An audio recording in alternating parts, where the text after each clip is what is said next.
Ang mga scaleless na bastardo na kanilang tinutukoy ay isang grupo ng mga arroganting orc, at ngayon ay tuwang-tuwang na nagmamadali patungo sa mga lizardmen na kanilang nakita, habang pinaplano nilang kunin ang kanilang mga resources at makaalis na sa kakilakilabot na lugar na ito sa lalong madaling panahon. Kumpiyansa silang matatalo nila ang mga lizard na iyon, dahil naniniwala sila na ang kanilang mga species ay mas malakas kumpara sa kanila. Ngunit sa kanilang pagkagulat, ang mga lizard na ito ay hindi pangkaraniwan na araw-araw nilang nakikita, at kasama pa nila ang buong hukbo. Dahil dito, agad nilang nalaman na delikado sila, kaya natigilan na lang sila sa takot.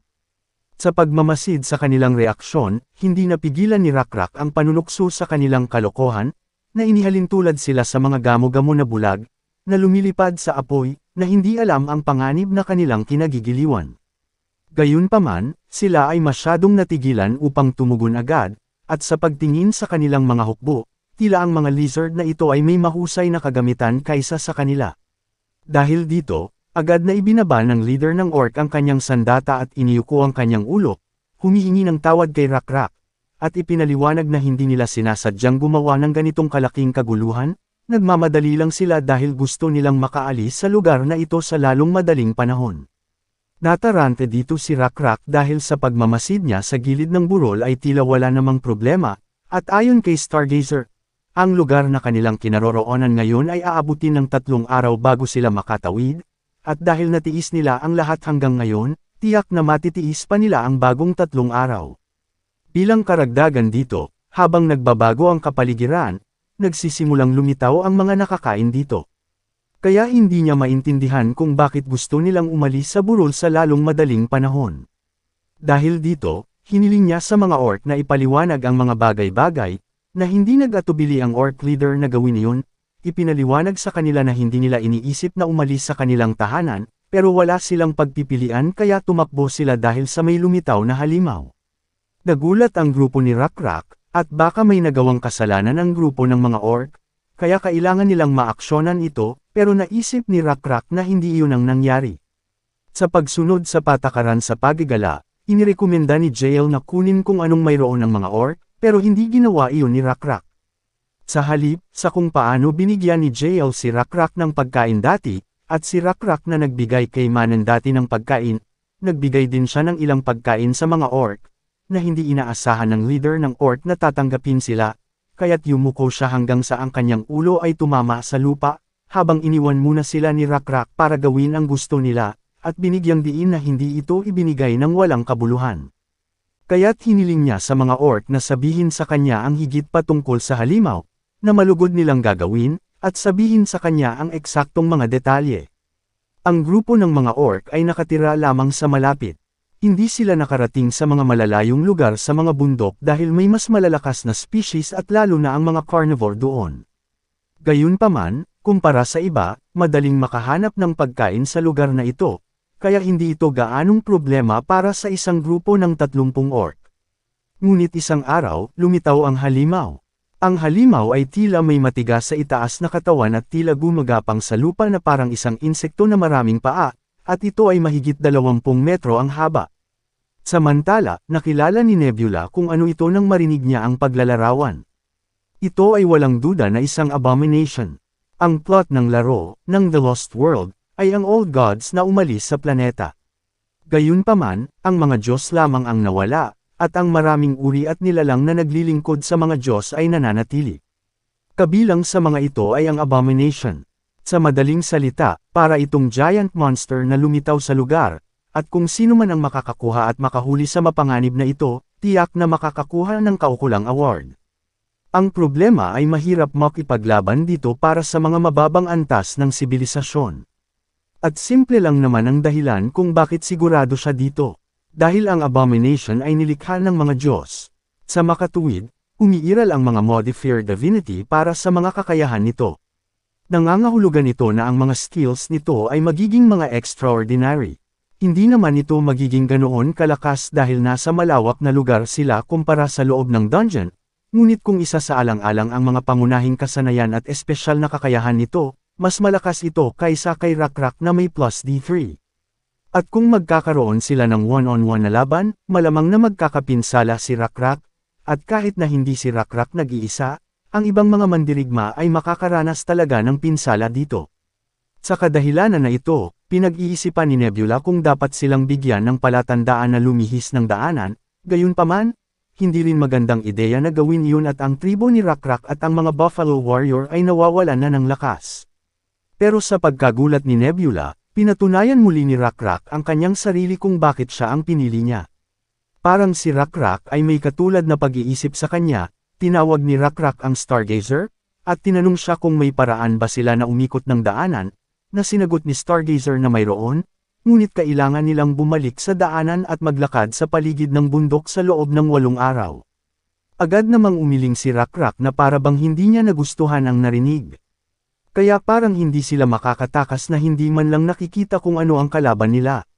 Ngunit sa mukha ng mga natatakot na orc, walang alinlangang malakas ito. Ito ay humigit kumulang 15 metro ang haba, na mas maliit kaysa sa inilalarawan ng orc, pero hindi ito maliit. Ang katawan ay pinahaba at natatakpan ng isang matigas na panlabas na shell. Mayroon pa itong pares ng makamandag na pangil.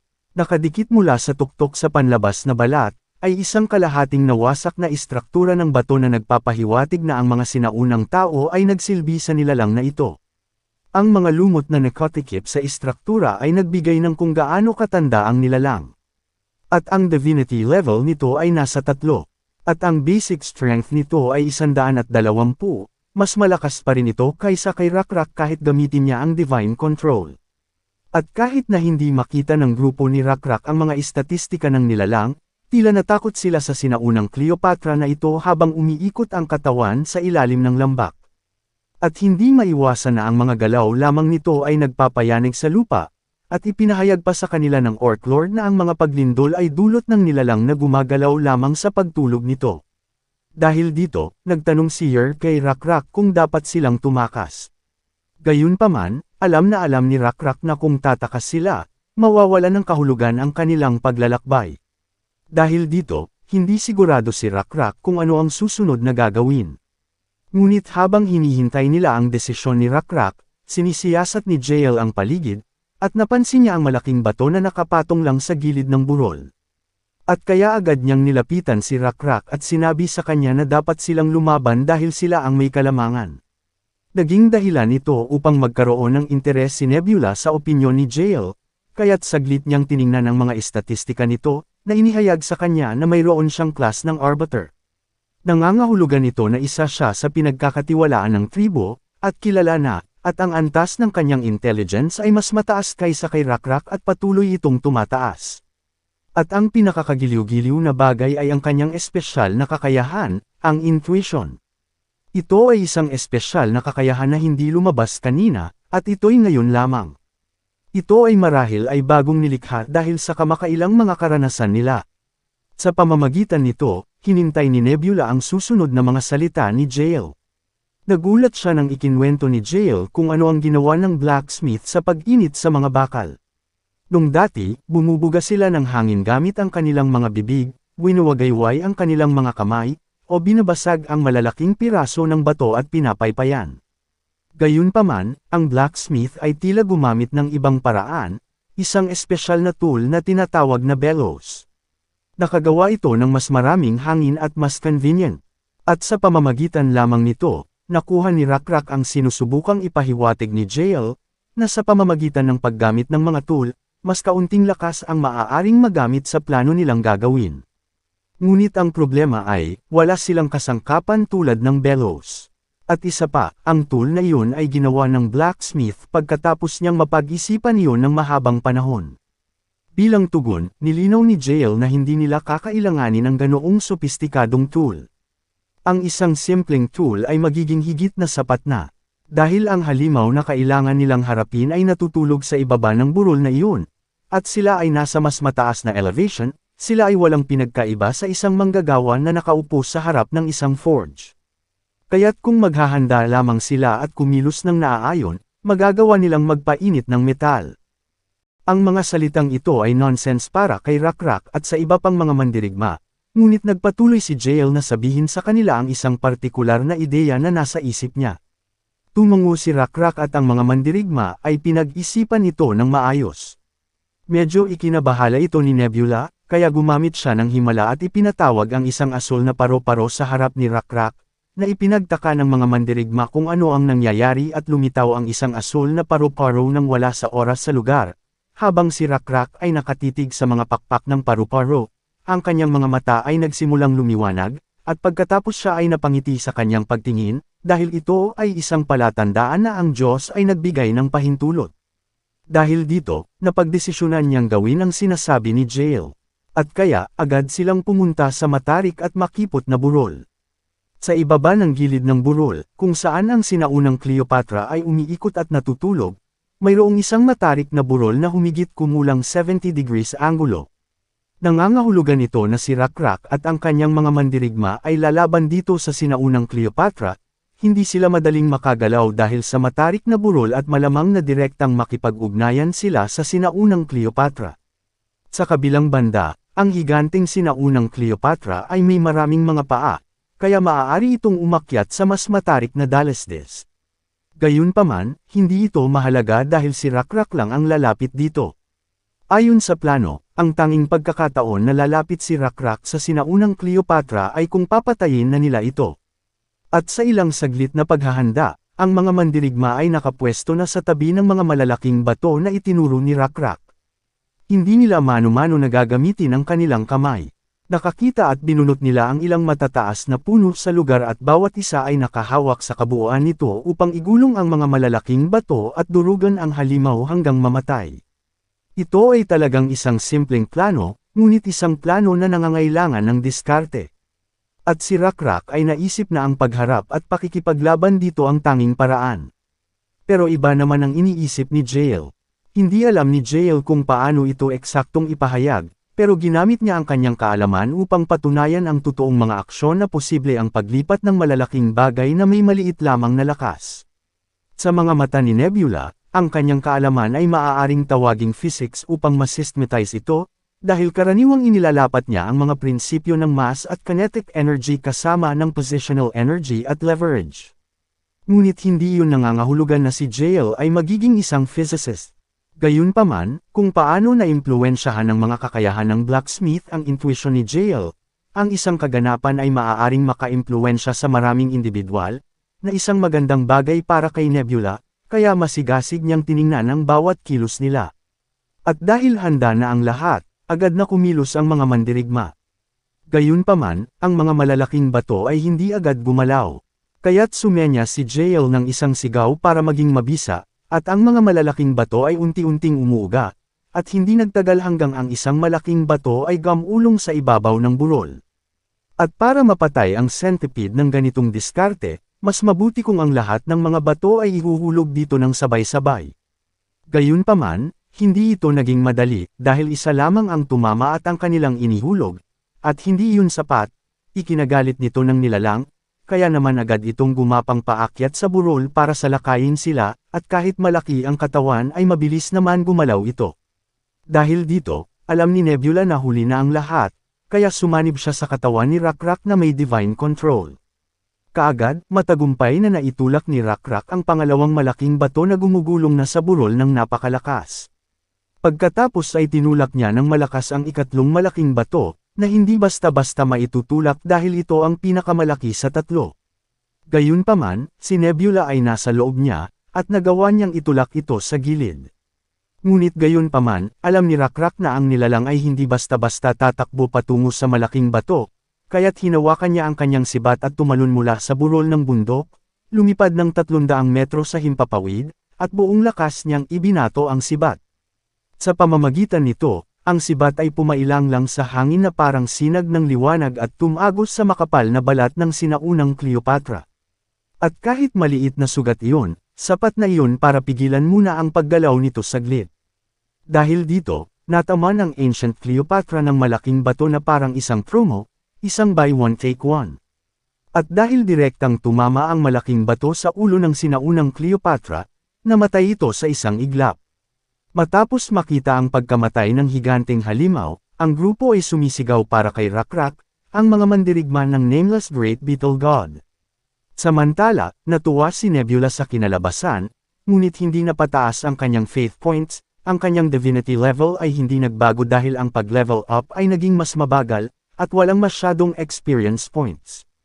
Ang tanging mahalaga ay ang item na nakuha niya mula rito, ang Essence of Abomination.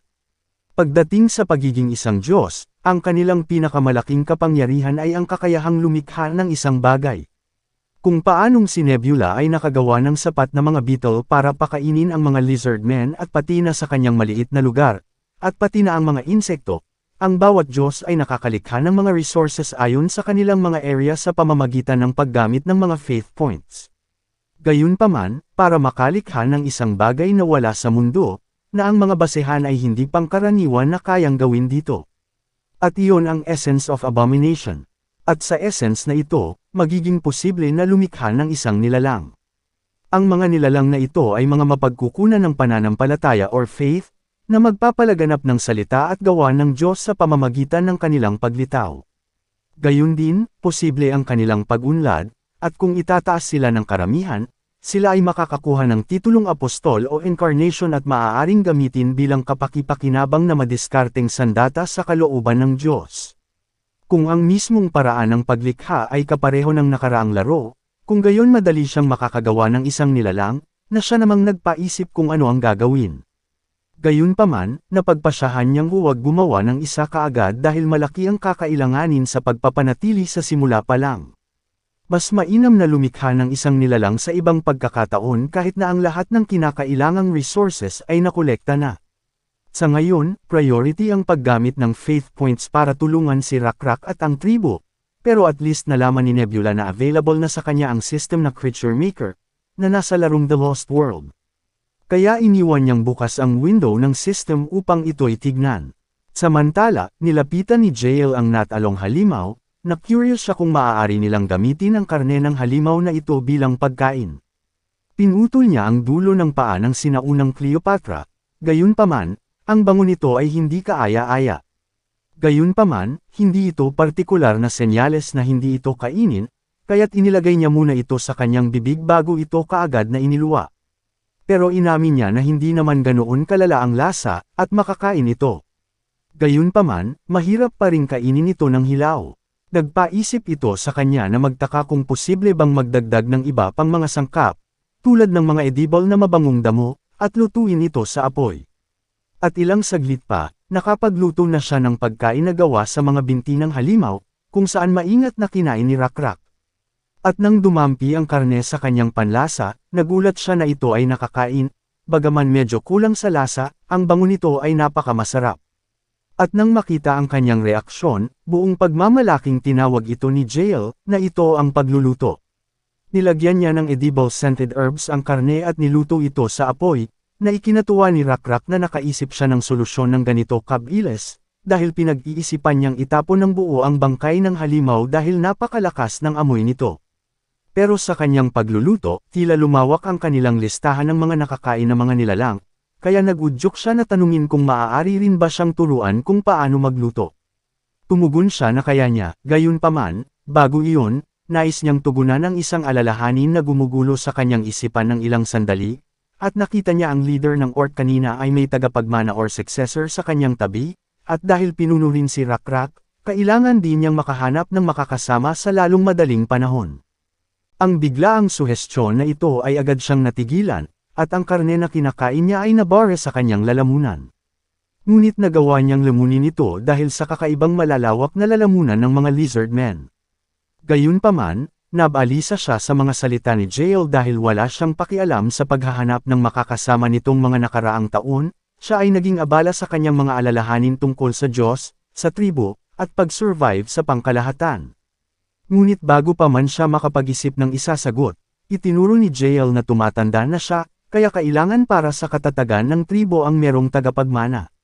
At nang makitang seryoso siya tungkol dito, umayos siya at inayos ang sarili, at tinanong si Jael kung ang ibig niyang sabihin ay humanap siya ng kapareha, na kinumpirma ni Jael, at kung hindi niya talaga naisip ang tungkol dito, kung gayon bakit hindi si Jael na lang ang kanyang gawing makakasama, at dahil sa biglaang nangyaring ito, hindi niya alam kung ano ang isasagot niya.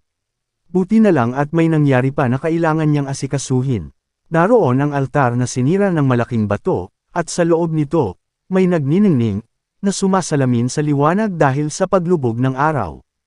Kabilang sa mga pira-piraso ng altar ay isang tablet na gawa sa ginto. Ito ay nagpagulat kay Nebula, pero ang golden tablet na natagpuan ni Rakrak ay isang pangkaraniwang relic. Kung ang isang tao ay sapat na mapalad sa pagkakataon na makita ang isang ancient ruin, makakahanap sila ng isang aklatan ng mga kaligrapikong gawa na puno ng nakasulat na wika mula sa panahong iyon. Isinulat ng mga sinaunang tao ang tungkol sa bawat maliliit na bagay, kaya maituturing na malaking swerte kung ang mga sulatin na nahanap nila ay tungkol sa pagtatayo ng mga bahay at iba pang mga trivial matters. Gayunpaman, ito ay isang disenteng paghahanap. Hindi alam ni Rakrak at ng grupo kung ano ang sinasabi sa Golden Tablet dahil hindi nila malalaman iyon dahil ito ay mga letra, pero sa isang player, ang lahat ng impormasyon ay ipinapahayag. Ang inscription sa Golden Tablet ay isang panimula sa sinaunang sibilisasyon na dating tinatawag na Kalunbar Empire, higit sa lahat ito ay binubuo ng mga sulatin tungkol sa kadakilaan ng Kalunbar Empire at mga tagumpay nito, kaya walang gaanong mahalagang impormasyon na mapupulot.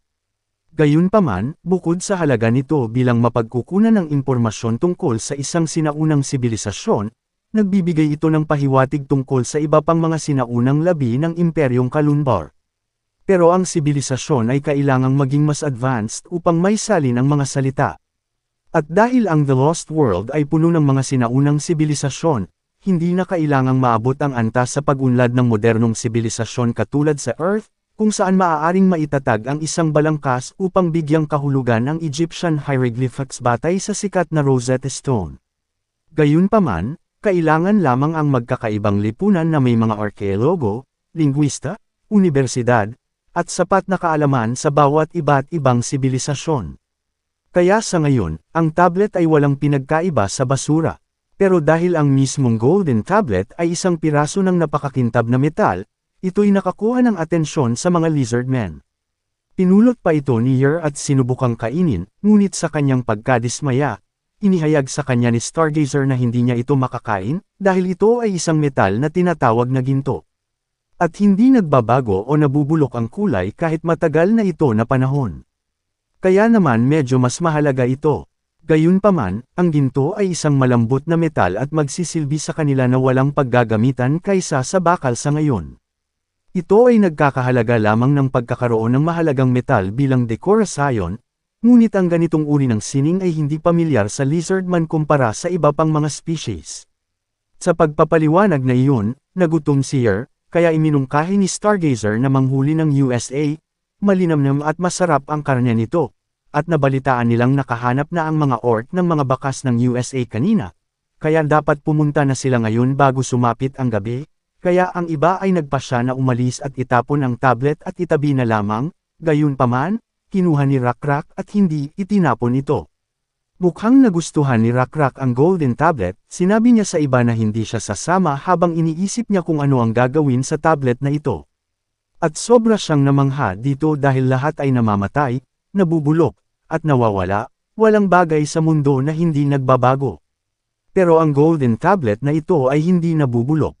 Kaya't naramdaman ni Rakrak na sinusubukan ng mga gumawa ng tablet na ito na i-preserve ang isang bagay dito, ngunit wala siyang kahit isang palatandaan kung saan magsisimula, kaya tinitigan niya lang ito saglit. Ilang sandali pa, muling nagpakita si JL para sabihin sa kanya na handa na ang lahat para matulog. Pero nakita ito ni Rakrak bilang isang angkop na sandali upang humingi ng opinyon ni JL, kaya sinabi niya sa kanya ang tungkol sa kung ano ang naiisip niya tungkol sa tablet na ito, at nang makitang lubos niyang naiintindihan kung ano ang ipinupunto niya, itinuro ni Rakrak ang napansin niyang may mga patakaran sa mga inukit, dahil may magkakahugis na pareho. Ito naman ang nagpaalala kay JL na ito ay katulad ng mga simbolo sa pangangaso na ginawa ng kanilang mga mandirigma. At tulad ng kung paano siya ang nag-iisang lizardman na may suot na balabal, na partikular na sinabi ni JL sa kanya na isuot, at iyon ay dahil gusto niyang magkaroon siya ng isang natatanging bagay na naiiba sa kanila, dahil siya ang simbolo bilang pinuno ng tribo. Dahil dito, lumalawak ang kanyang pangunawa, ngunit masyado pang maaga para sa kanya na matanto kung ano ang ibig sabihin ng mga simbolong ito. Sa paglipas ng ilang oras, nasa harap pa rin si Rakrak ng inihain na USA at matigang nakatingin sa tablet. Samantala, nakita ni Nebula ang isang bahagyang posibilidad. Sa kanyang suporta, maaaring makaimbento si Rakrak ng mga primitive na letra, lalo na't mataas ang willpower ni Rakrak, kaya malamang na ipagpapatuloy niya ang pagbibigay pansin sa isang bagay na interesado siya. Kaya't sinubukan niya ito, ngunit ang isang Diyos na nagbibigay ng direktang kaalaman sa kanilang tribo ay kumokonsumo ng malaking halaga ng faith points, pero ang pagbibigay ng mga pahiwatig ay hindi naiiba sa isang normal na himala. At dahil dito, may nakitang kakaiba si Rakrak. Tila ang mga insekto ay gumagalaw ayon sa ilang mga pattern, na parang may isang hindi nakikitang kamay na gumagabay sa kanila. Ang mga ilusyon na ito ay lumilitaw at nawawala ng ilang beses sa harap ng mga mata ni Rakrak. Naisip niya na ang kumikislap na galaw ay tila pamilyar, at ang kanyang pagkaunawa ay hindi nalalayo. Iniisip niya na ang paggalaw ng mga insekto na ito ay katulad ng mga nakaukit na ginawa ng mga sinaunang tao sa Golden Tablet. Sa pamamagitan nito, nag-isip si Rakrak ng ilang bagay at gumuhit sa lupa gamit ang isang stick. Sa simula, kinopya niya ang mga character sa Golden Tablet. Pagkatapos, nagsulat siya ng mga bagay na mga letra o simbolo, at hindi nagtagal, binura niya ang mga linyang na iniwan niya sa lupa gamit ang kanyang mga kamay, na nagpaisip sa kanya ng saglit. Ngayon ay isinasaalang-alang niya na maaaring hindi ang ginto ang hindi nabubulok sa Golden Tablet na ito, kundi ang nakaukit dito. At kasabay nito, ginugol niya ang magdamag na pagsusulat sa lupa gamit ang kahoy na patpat. At pagdating ng umaga, pumunta si Rakrak sa tent ni Jael at ginaisang siya, na sa una ay naisip ni Jael na may nangyayari bang kakaiba, pero nilinaw ni Rakrak na may ipapakita siya sa kanya, at tila nasa sabik si Rakrak. Kaya nagpa siya si Jael na sundan siya. At sa pagpunta nila sa isang malinaw na lupa, nagsimulang magsulat si Rakrak. Gumuhit muna siya ng isang tatsulok at 2 linyang patayo gamit ang stick. At ipinaliwanag kay Jael na ito ako, isang lalaking lizard. Nagpaintriga ito kay Jael, kaya hiniling niyang magpaliwanag pa. Kaya pagkatapos ay gumuhit si Rakrak ng isang baliktad na tatsulok at 2 linya. At ipinaliwanag na ito siya, at para maging tiyak, ito ay isang babaeng lizard. At nang makitang naiintindihan ni Jael ang ibig niyang sabihin, nagpatuloy si Rakrak sa pagguhit ng 2 linya sa pagitan ng 2 guhit. Natahimik si Rakrak matapos iguhit ang 2 linyang ito, kaya walang choice si Jael kundi magtanong muna. Bilang tugon, nang may mas malumanay na tono, ipinaliwanag ni Rakrak na ang simbolo na ito ay nangangahulugan ng pagiging magkasama ng isa't isa. At ito rin ang sagot niya sa tinatanong niya sa pagkakaroon ng tagapagmana. Dahil dito, nagtinginan silang mabuti sa isa't isa. Ngunit naramdaman ni Jael na may kulang sa mga simbolo na isinulat ni Rakrak, kaya kinuha niya ang patpat mula kay Rakrak at gumuhit ng bilog. At tinanong ni Jael si Rakrak kung naiintindihan niya ang ibig sabihin nito, at nang may katiyakan, sumagot si Rakrak na naiintindihan niya. At kasabay nito, ang 2 lizard ay natahimik sa ilalim ng magandang liwanag ng sikat ng araw, dahil sila ay nasa sandali ng kalinawan, kaginhawahan, at isang pakiramdam na eksakto kung saan sila ay nagpapalagayan ng kalooban.